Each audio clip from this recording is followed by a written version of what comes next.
Welcome to Haverchat, a Haverkamp culture cast where we take you behind the scenes at Haverkamp Group. My name is Todd Wiesenberg, and I am the Chief Culture Officer here at Haverkamp. And we are in episode number 4 of an 8-part series where we are introducing you to the men and women who are the executives or key leaders here at Haverkamp. In episode number 1, you met Brent Haverkamp, our owner and founder. In episode number 2, you met Dave Hyman, who is the president of Haverkamp Properties. And then in episode number 3, our last episode, you met Zach Ludwig, who is the Chief Operations Officer for Haverkamp Construction. This is episode number 4, and our guest today is Tanya Betts, who is the Chief Financial Officer for Haverkamp. Welcome, Tanya. Thank you. Glad that you could be here today and be our guest. And we're going to just jump right into it. And we always like to start a show off with helping our audience get to know who you are a little bit more. And we do that through the 4 F's. We do it with what we talk about the from, we talk about the family, we talk about the fun, and we talk about the future. So let's start with the from, background, where you were born and raised. And then part of that from should be your professional journey here to Haverkamp. Sure. I was born in Jefferson, Iowa, and raised in Sheridan, which is a really small town about 15 minutes away from Jefferson. I grew up on a farm with 4 siblings, 1 brother and 3 sisters. And so kind of started my life out in that farm world. Went to the Peyton Sheridan school system, which was a small school system, through my freshman year. And then as a sophomore, open enrolled to Jefferson Scranton and graduated from there. Jefferson Scranton is where, coincidentally, I met my lifelong friend, Alan. We both ventured over to Iowa State, and then after Iowa State, I moved back to Jefferson, got married, and started working at a company in Jefferson, American Athletic. I spent the first 24 and a half years of my career at American Athletic in Jefferson as my children. I have 2 children, Kara and Cole. And as Cole was nearing his college or his high school completion, he was probably a sophomore, freshman, I started to just kind of feel a little bit of a professional urge to maybe move beyond what I had done for quite a few years at American Athletic. Our corporate office, Fruit of the Loom, was in Bowling Green, so there wasn't really opportunities for me to kind of take the next step in my career unless I wanted to relocate.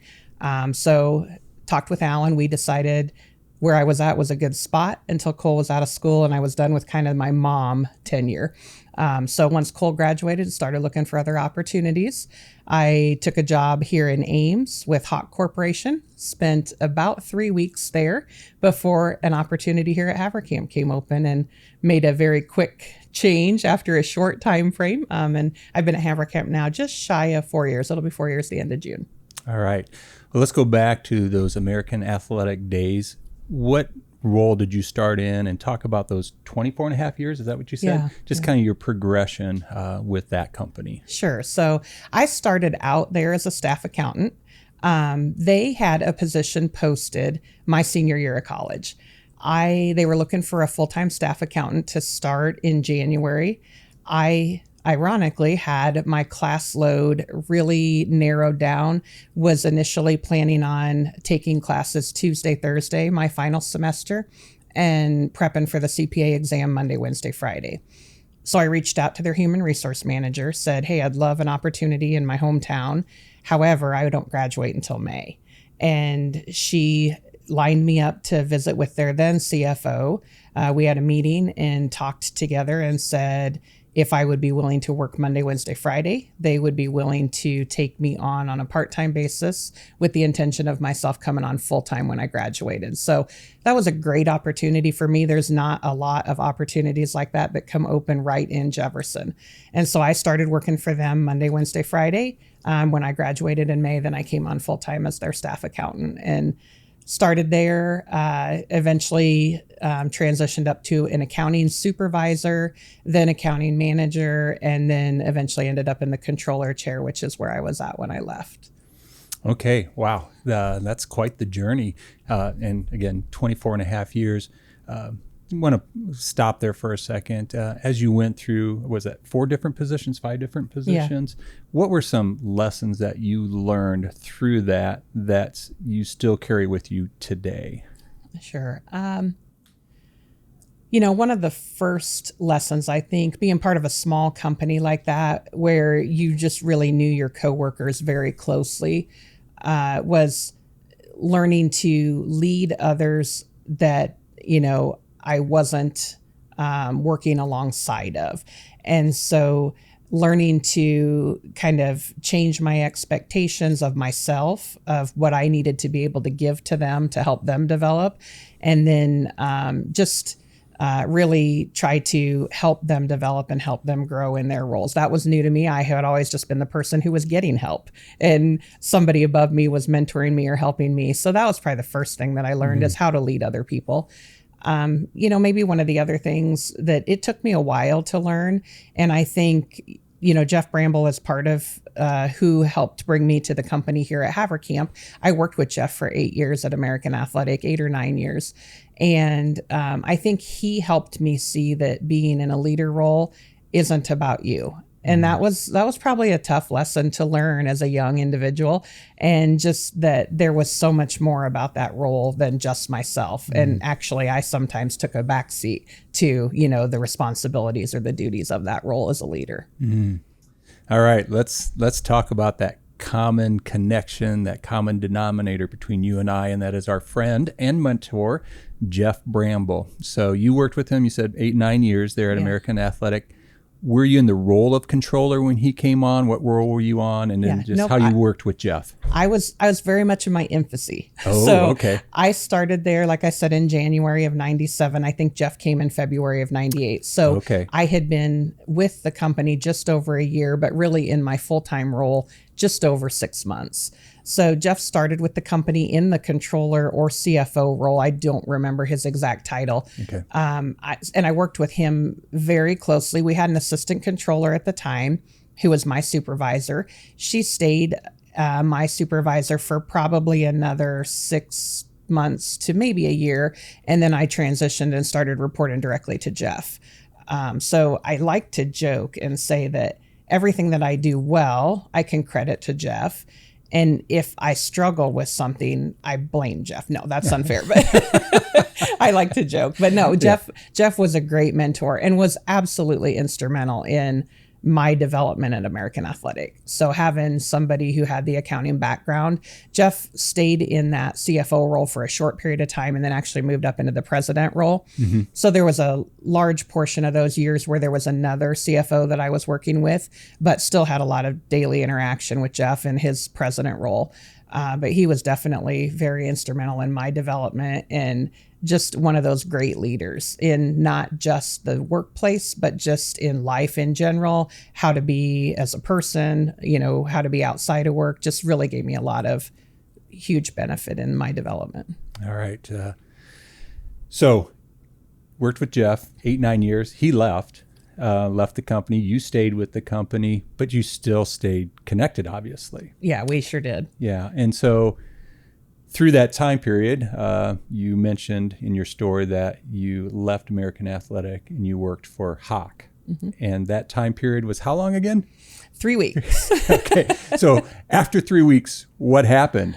So I went to work for Hawk. I was very excited about making a change from American Athletic. I had talked about it for 3 years. Once Cole reached his senior year, I started looking for other opportunities and was super excited about making a change, looking forward to that new professional challenge. I loved what I did at AAI, loved the team, loved the business, but just felt not challenged anymore. Just didn't feel fulfilled from that professional perspective. So was super excited. My first few days at Hawk were very challenging. Jeff was one of my references, obviously. So Jeff and I had kept in touch through that whole transition. I had numerous phone calls with him, some of those with tears saying, I don't know what I've done. I'm not sure if this is where I'm supposed to be. And it was just a very, very challenging time for me, kind of emotionally making that transition away from what I likened to my home for 24 and a half years. So we'd kept in contact, talked a few times during that 3-week window. I remember the day that Jeff called me and mentioned that this current controller at Haverkamp had given his resignation and that he was going to have a job open. And he started the conversation and said, well, how's today going? And I said, actually, it's going great. feel like I've got my feet under me, feel like I'm starting to learn the ropes here, and feel like everything's starting to make sense. It's a good day. And he said, well, I have, a little bit of a wrench to throw at you today. And so he told me the news that the gentleman that was in the controller role had given his resignation, and he was going to be looking to fill the role. Would I have an interest in it? And it kind of caused me pause. I kind of thought through the professional negative path of resigning a job that you just started 3 weeks ago. And could I do that? Could I take that risk? Didn't know a whole lot about Haverkamp or the industry, but I knew Jeff. And for years, I had always said if I had an opportunity to go back to work for Jeff again, I would love that opportunity. So kind of weighed, just the feedback that Jeff had given me about the company. And Alan and I had a lot of conversations over a long weekend and came back and said, okay, I'll make the change. So I called my boss at Hawk. She was very understanding and very polite. I couldn't have asked for better response out of her, and gave my notice. We decided together mutually, her and I, Jeff was ready for me to come over here as soon as possible. So we decided mutually, hey, no use in continuing to train or continuing to go down that path. So I turned in my computer and equipment there and started at Haverkamp the next day. So yeah, you started Haverkamp the next day. I was on vacation because I didn't get a chance to meet you on your first day. When I came back from vacation and I, debriefed with Jeff, how are things going? He talked a lot about needing to spend time with you in that first few days and basically reassure you. Would you mind talking about that? Absolutely. Yeah. So I thought initially when I took the job at at Hawk and was having kind of the emotional struggle or emotional, path of did I make the right decision? When I came to Haverkamp, I didn't think I'd feel that way again. And to my surprise, I felt the same way all over again. So I think Jeff and my husband, to some degree, were probably both questioning their continued support of my new ventures. But they both continued to reassure me, hey, you're where you need to be, give it time, adjust to it. So I tell everybody I liken the experience to an 18-year-old heading to college. And if that 18-year-old experiences homesickness, I was the 24-and-a-half-year-old leaving American Athletic and experiencing homesickness of where I left. I really think that's what it was. So it took me a week or two to really just kind of settle in and tell myself, hey, this is really where I'm meant to be. And no fault of anybody at the company, because the people here are great. The company's great. It was just a hard path for me to transition after being somewhere for 24 and a half years. So in hindsight, I'm super thankful that I took the opportunity. I'm super thankful that I kind of made the transition and don't have those feelings anymore. Sure. That totally makes sense. And I really appreciate the word picture you used, likening yourself to like a freshman in college and that first time being away from home. And you had such long time or tenure there at American Athletic. Totally makes sense. In your story, you mentioned Alan quite a bit. And so I want to ask you to just share whatever you're comfortable with about your family. You mentioned Alan, you mentioned your children. Yeah, talk about them. Yeah, my family. I've got a great family. I'm very blessed, fortunate to have all of them in my background. So Alan and I met. I don't remember the exact year. We were in 4-H in the summer sometime, met at the fair. But really kind of our interest in each other, I think, took off when I started school at Jefferson Scranton, which was where he was at. And so we were sophomores when I started school there. And I think we started dating the beginning of our junior year. We dated through high school, dated through college.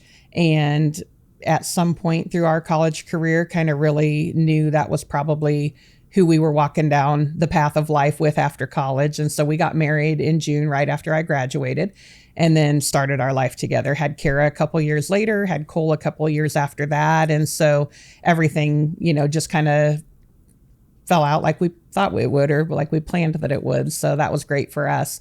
Alan in my corner, I always tell people, Alan and I are opposites. I'm very outgoing, very much a people person, very talkative. Alan's talkative when you get to know him, but he's also very centered, very, very grounded. And so he definitely brings the calm to my world and definitely calms me down when I need that, talks me through challenging situations. He just definitely is strength in my background for me. And I've been blessed to have that. Speaking of Kara and Cole, both of my kids were pretty easy on us. So I didn't have any challenging stories of raising our children. I somewhat attribute that to the other resource that I had from our family growing up, and that was Alan's mom. So Alan's mom and dad lived just down the road from us. Alan's mom, Connie, provided daycare for our children growing up. So they were getting raised with the same values, the same foundation that we were raised with. And I just attribute so much to Connie's time spent with the kids as they were younger. And it was a great strength for me. I could pursue my career that I wanted to pursue, and I didn't feel guilty. I didn't feel like I was leaving the kids out at home because they were with a great person every day while I was working. So that we really have been fortunate in a lot of ways with our family. Know a little bit about you, and your family is now a little bit more than just your two children. Yeah. A little shout out to maybe some other new family members? Yes. So in October, we welcomed a second son into our family, Eric Hike. And so Kara, our oldest daughter, and Eric were married in October. And that's exciting. That's been really exciting to see their relationship develop. It was fun to go through all the planning events of a wedding and just watch their relationship and, their world together grow now. So it's been a little over 6 months. And yeah, they're doing great. And Eric, much similar to Alan and I would say, Eric is probably Kara's grounding as well from time to time. Kara's personality is very much like mine. She teaches in the West Branch School District, and Eric works for Syngenta and then helps with his family farm. And I think he probably is, very much an anchor for her, much like Alan is for me. So that's kind of neat to see that emulated in their relationship as well. Yeah. I know that was just such a big part of your life. And here at, around the workplace, you talked about it a lot. So I know it was something very near and dear to you. And so I just wanted to give you an opportunity to talk about that moment. Okay. So also knowing a little bit about you, I would, correct me if I'm wrong, we're going to get to the fun part, things that you enjoy doing for fun, hobbies, passions, interests. But one of the things I think you enjoy doing for fun is riding in a semi with Alan. I do. Okay. And people find that odd. So I think that started back, Alan has trucked almost all of our married life. He started trucking when Kara was a baby. I remember we didn't have a lot at that time financially. So I remember his first truck. I remember Kara being in a car seat. And I remember Alan and I using a pencil to stencil DOT numbers on the side of his truck, and then a paint can and a paintbrush to paint his DOT numbers on the side of his truck. So that was where he started with his trucking. And he's actually done well in building kind of his trucking enterprise. He also farms, but trucking is definitely something near and dear to his heart.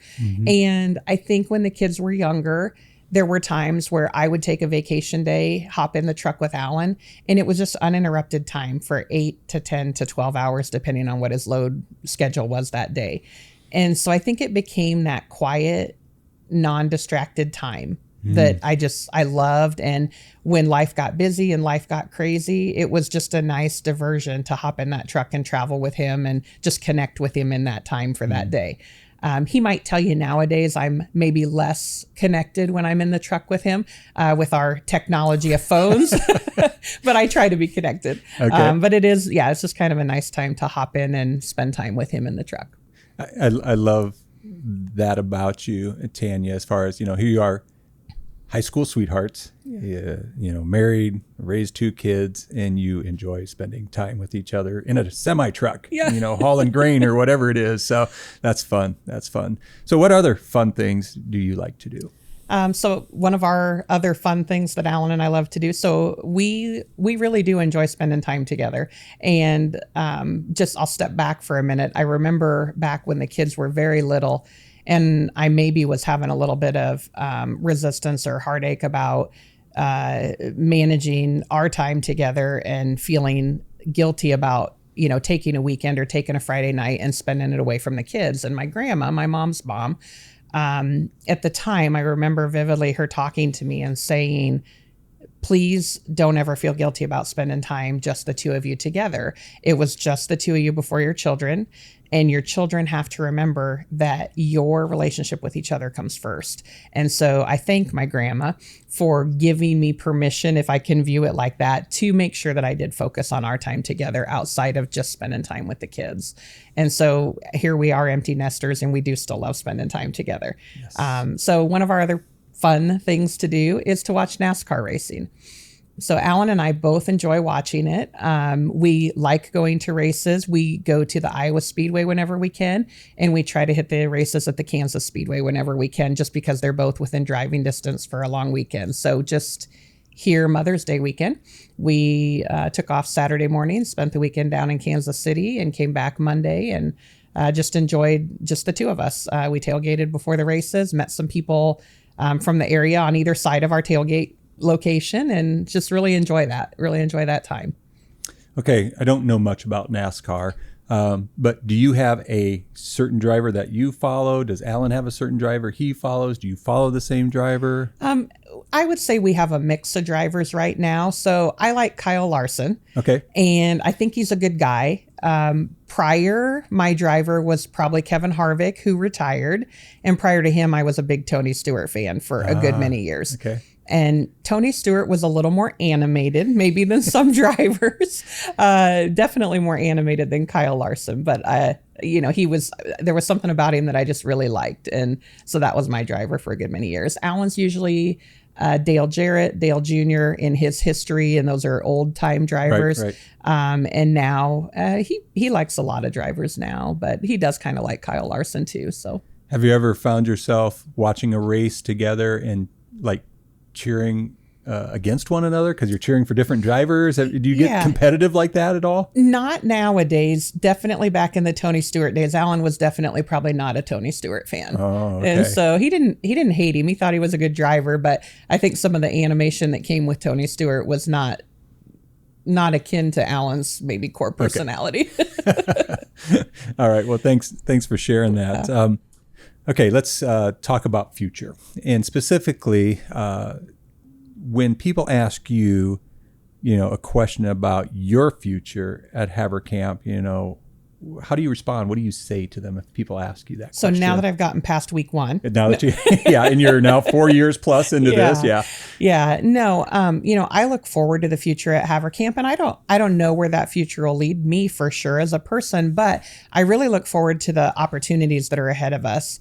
Our company, everybody talks about, 10X in 20 years. And so I think of, for example, the team that I lead today, roughly 14 individuals. And if we 10X that, personnel wise, it probably won't 10X, but even if it 5Xs, that's a large team. Mm-hmm. And so I look at that with maybe a little bit of apprehension, but with a lot of excitement of just the opportunity that we have to impact that many lives of our employees. And then I actually asked Dave Hyman this morning, how many tenants do we have that live with us? How many residents call our places home? So we talk a lot about the units that we have under management, but I said, how many people? And we were both kind of scratching our heads on that, not sure if we know the exact, count of people. But if you think about all the people that live with us, all the employees that work for us, all the, on the construction side, the subcontractors that work with us, and just that impact that we have on the lives of all of those people. Yes. That's just amazing to me. Yes. So I think that's what kind of sparks my excitement about the future, is just growing all of those lives that we can positively impact as a company. Oh, Tanya, you hit a core inside of me, because talking about numbers like that, I grew up in a very small town, 1,500 people, and it just blows my mind that we work for an organization that impacts so many different lives. That's 10 times, 20 times the size of the hometown I grew up in, type of stuff. It's just mind blowing to think about it that way. At the beginning, I introduced you as the Chief Financial Officer, and you talked about coming in as the controller. The role of Chief Financial Officer is new this year.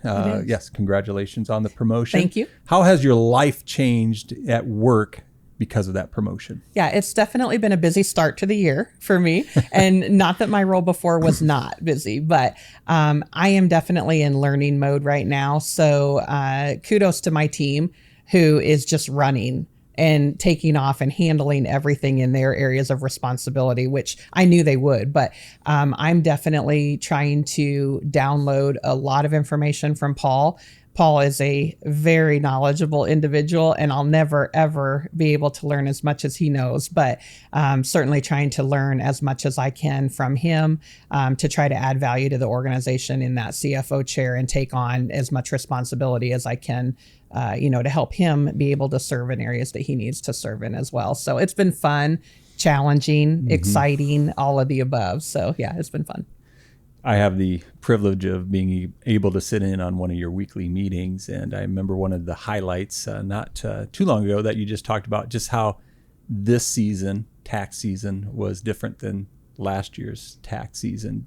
Talk about that. I mean, the evolution of just how we're growing as a company, how we're just getting better, and how it's maybe even becoming a little less stressful for you. Yes. So this year, in larger form than prior years, Sherry and Jordan. So Sherry is our corporate accounting manager. Jordan is our property accounting manager. Those two individuals took on a large portion of the workload of the preparation for the tax season. So working on all the reporting, getting everything ready to go off to our outside tax preparer that we utilize. And it's just been great to have kind of that full workload shared amongst other people and to see them grow. They've learned a lot. We all learned some things through the process.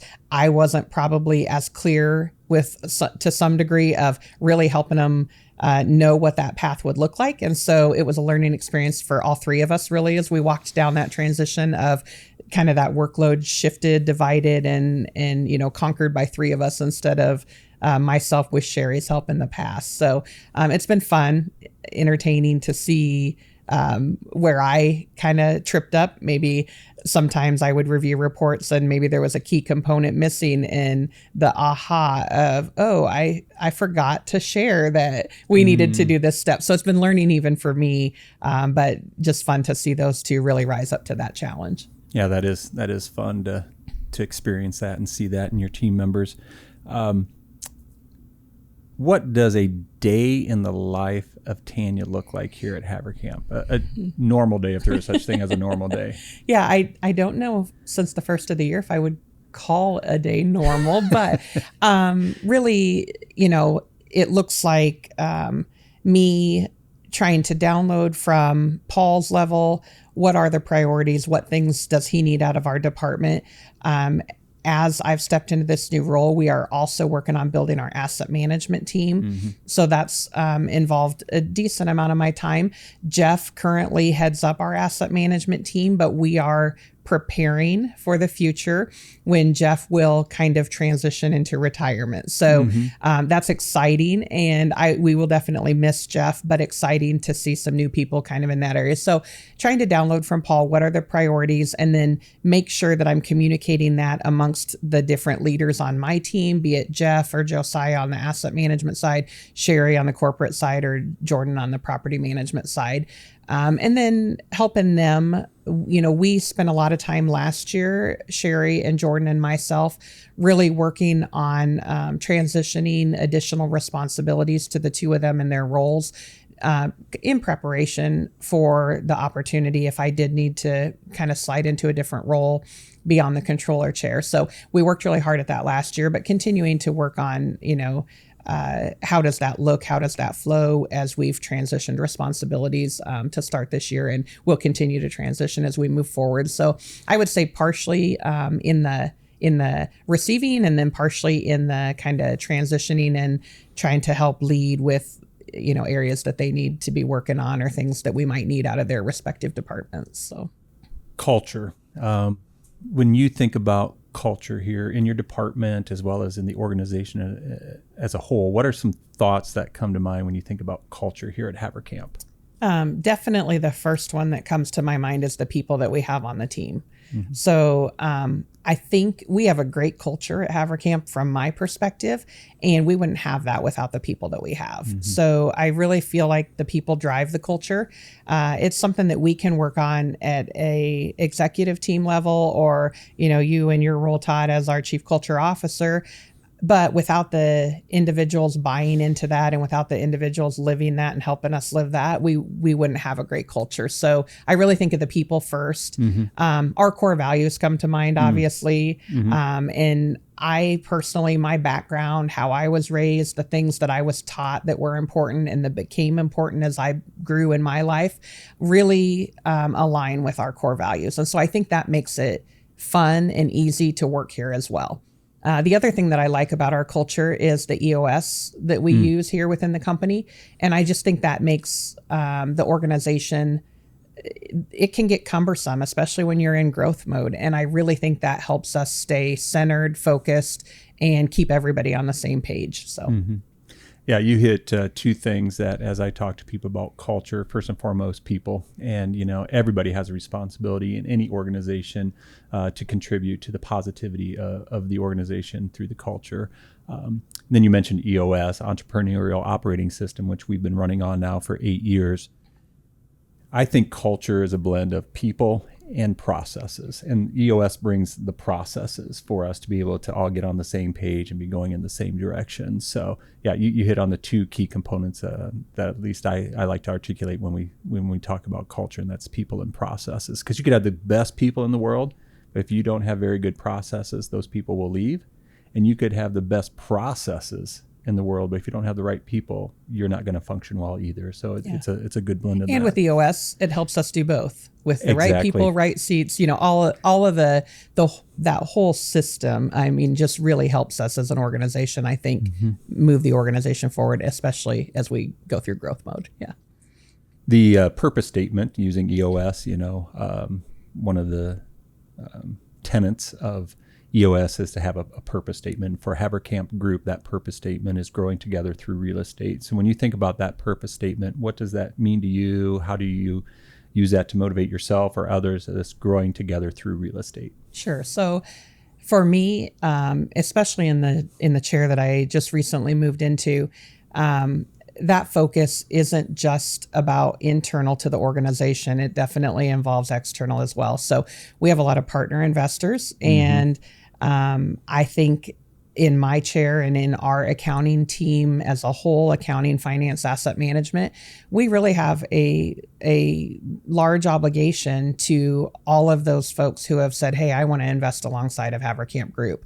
And it's important that what we do every day is accurate. It's important that we get good information out timely and really can help the organization with data and decision making and everything else to help the properties grow, help the farms grow, help all of our construction projects, everything down the line, just really help it stay on track and grow with the plans that we have in place. And I really think that growing is for us helping from that perspective externally, helping our internal teams grow. So helping develop our next levels of leaders that are going to build within the company, and, just really helping even employees that maybe don't want to see themselves elevate within the company, maybe just helping them grow in the current role that they're in then to continue to be better and better. So I really think it's multifaceted for us.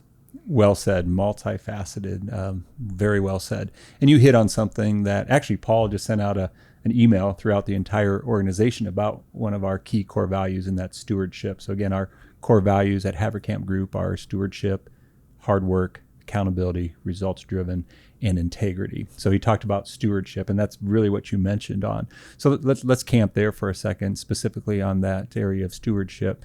After Paul sent out that message, what went through your mind as you, again, think about stewardship, that value? Yeah. So I'll have a hard time picking a core value, and I know that might be a question I've heard that may come up on this. It will come up. You're going to have to pick one.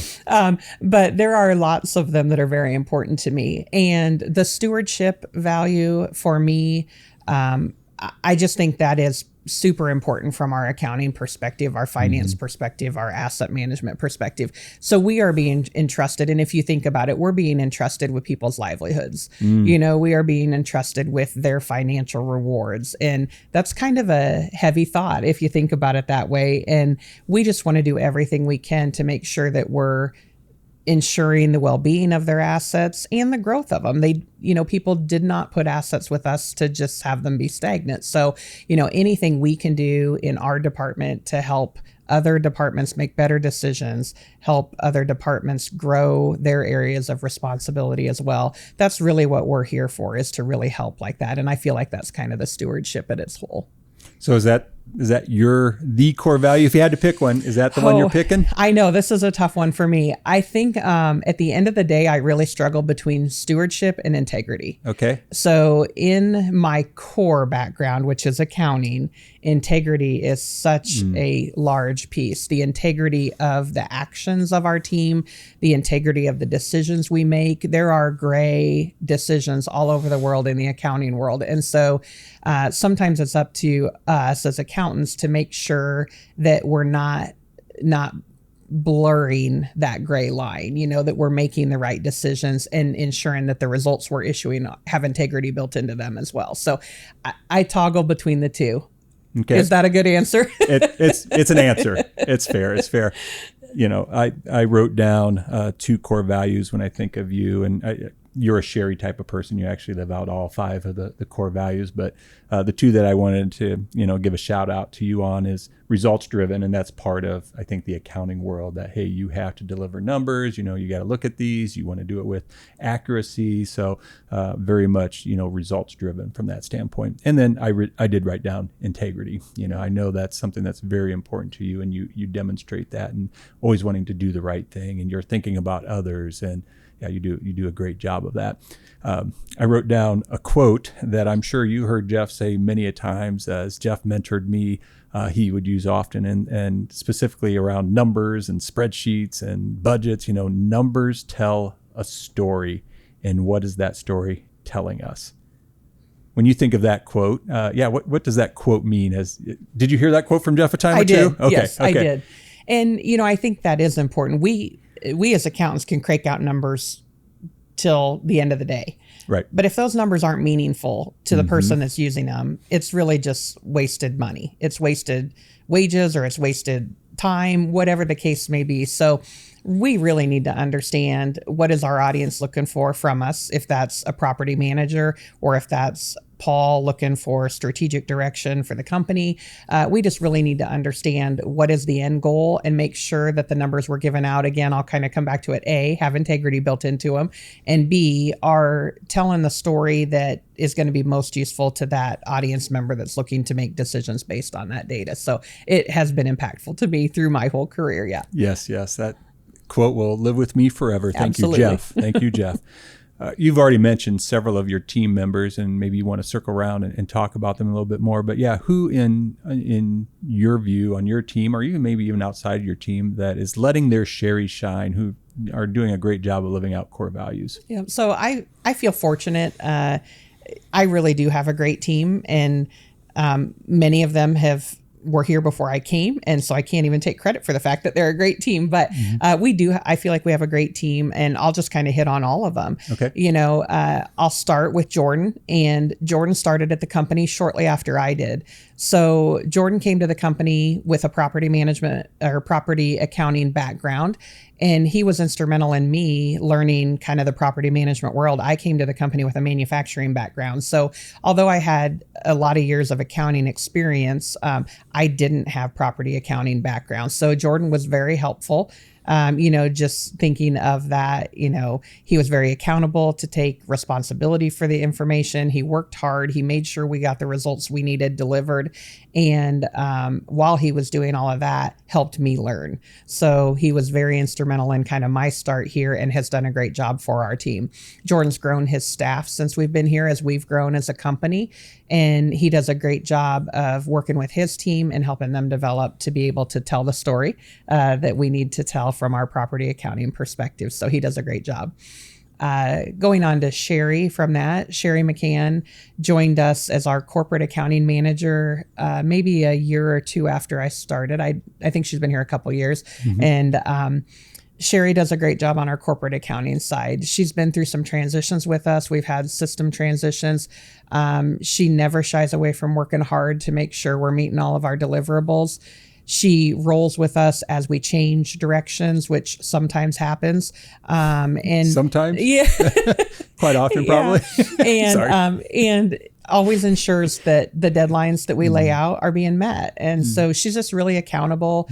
Does a great job again working with her team, and just when we make decisions for the organization, understands that greater good and what our focus is to be the best team we can be to support the organization. And she's just been great to work with as well.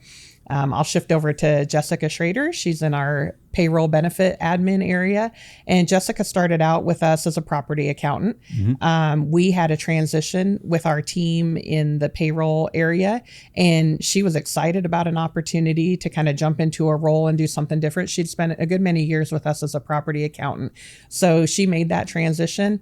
We asked for some changes out of her, developing some new processes, documenting processes, just all kinds of things. And she jumped right in and just all in, is always excited. And I think, Todd, you work with Jessica pretty close, right. Always excited when we bring something new to her to say, hey, what about this? Or maybe we should look into this. She's just great attitude. Yes, very willing to jump in and look into anything. Yes. So I've been really happy with them. And then most recently, when I stepped into this position at the beginning of this year, Jeff joined my team. So that was interesting and kind of a full circle moment, I guess, working with Jeff. And I still say working with Jeff. I don't think I can ever say that Jeff's on my team. Jeff's part of my team, I guess. But so now working with the asset management, Jeff has been great to try to teach me and help me.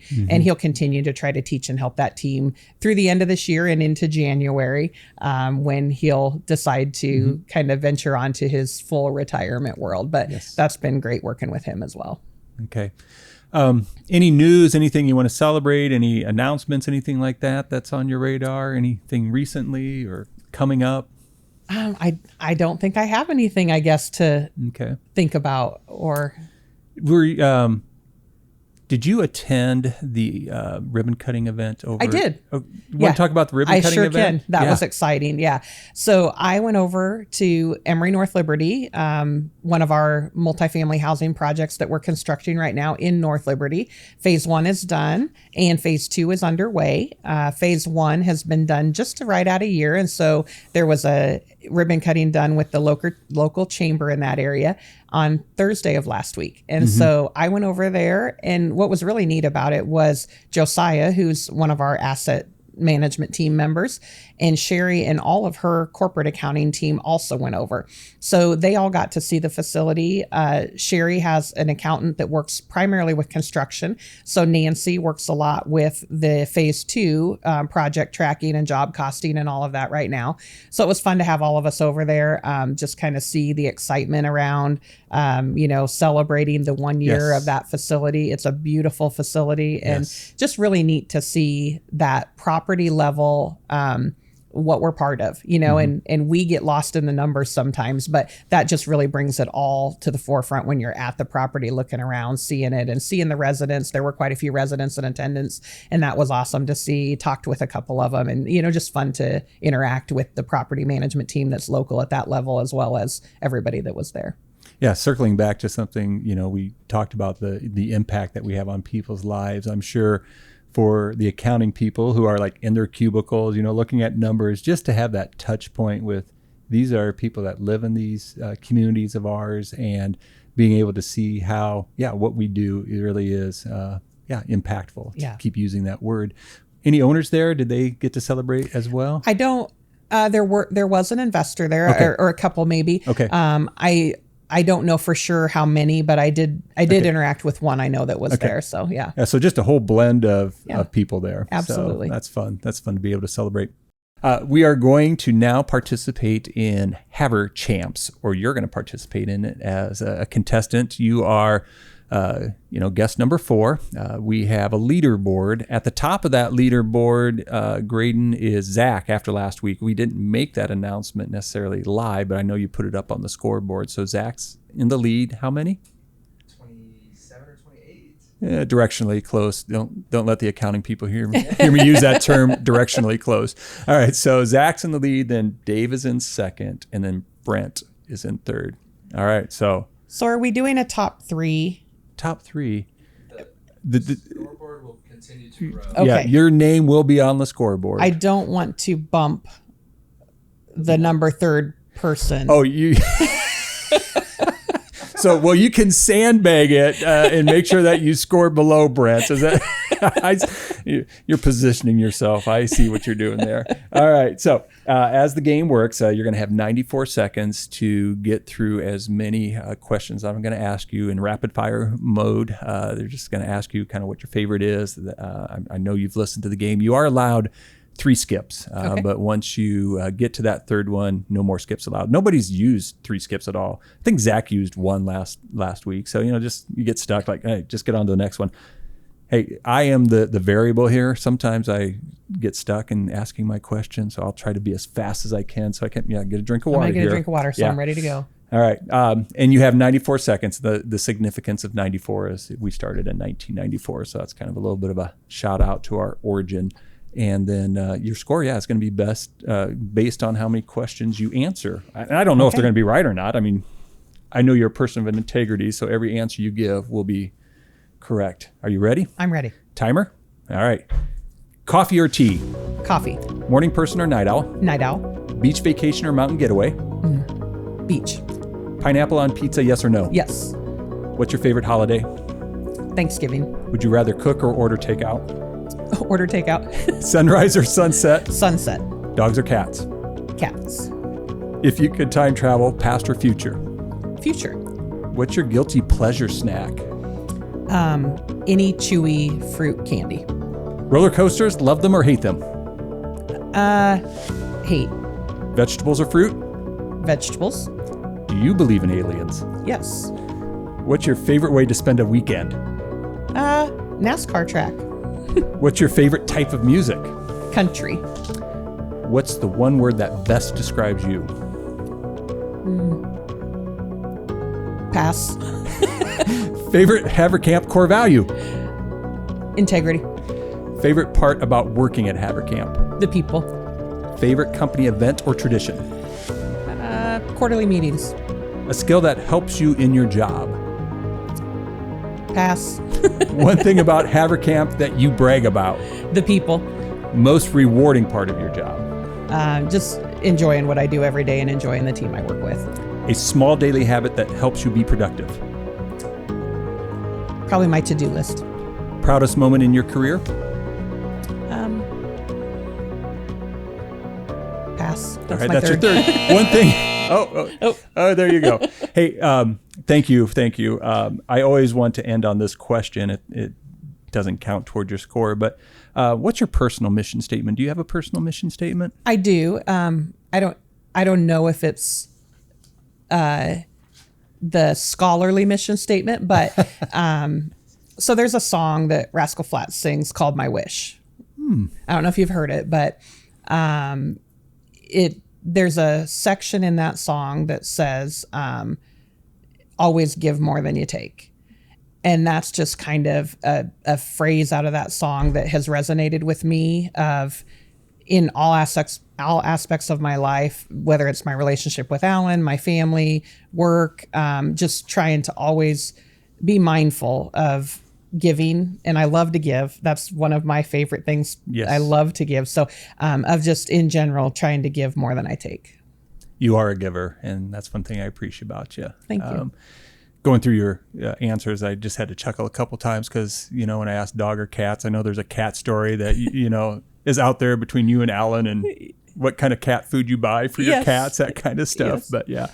But it's fun to go through these. So as we do wrap up and close things, is there anything that you wish you would have said that you didn't? Because now's your opportunity. I think I covered everything. You covered everything. Thank you, Todd, for hosting me today. Oh, absolutely. Absolutely enjoyed it. And you were a wonderful guest and appreciate all that you do for us. Thank you. Yes, yes. So at Haverkamp, we believe the strongest cultures are grown and cultivated and cared for. Culture isn't just one person's job, it's everybody's responsibility. It belongs to us all. So until next time, keep learning and leading.